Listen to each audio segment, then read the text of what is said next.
A few days ago, my cousin Chitty called me with an interesting proposition. His friend, a wealthy businessman from Enugu, was traveling abroad for a week and needed someone trustworthy to watch over his mansion. Chitty thought of me because the house had a state-of-the-art security system, with cameras in every room and a central monitoring station. Being a computer engineering student at the University of Nigeria, Nsukka, Chitty assumed I'd be perfect for the job.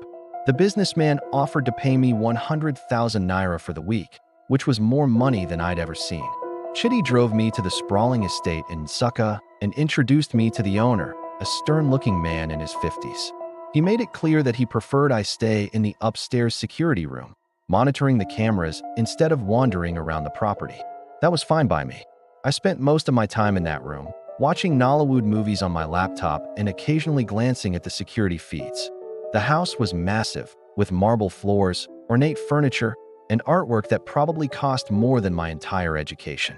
As night fell on the first day, I realized we hadn't discussed sleeping arrangements. I turned my attention to the monitors, scanning the various rooms for a suitable place to rest. That's when I noticed something odd. The back door leading to the garden was wide open. I didn't remember seeing it open before.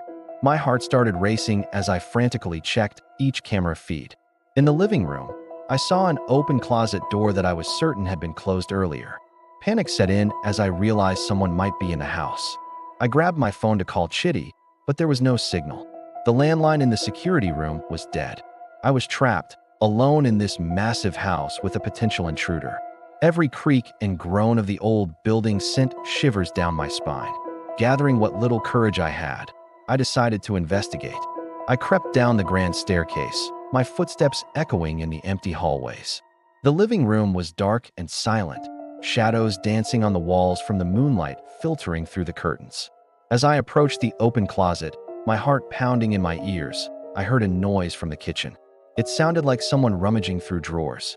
I froze, unsure whether to run or hide. Suddenly, the lights flickered on. I spun around, ready to face my attacker, only to find the businessman standing in the doorway, a confused look on his face. "What are you doing down here?" he asked, his voice a mix of annoyance and concern. Relief washed over me as I explained what I'd seen on the cameras. He chuckled, explaining that he'd returned early from his trip and forgotten to inform Chitty. The open back door? He'd let his dog out for a late-night walk. The closet? He was looking for his favorite jacket. Embarrassed, but relieved, I apologized for the misunderstanding. The businessman, seeing how shaken I was, took pity on me. He invited me to stay for a cup of tea, and we spent the rest of the night sharing stories about our families and life in Nigeria. As dawn broke over in Nsukka, I left the mansion with a newfound appreciation for clear communication and a healthy dose of skepticism towards my own imagination. Chitty picked me up, laughing at my ghost story, and promising to always give me full details on any future job offers. Looking back, I realize how quickly fear can take hold when we're in unfamiliar situations. But I also learned that sometimes, the things that scare us the most have simple, even humorous explanations.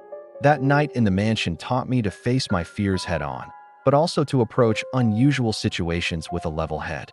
As I settled back into my dorm room at UNN, I couldn't help but smile at the absurdity of it all. My brief stint as a house sitter had turned into a horror movie in my mind, only to end with a friendly chat over tea.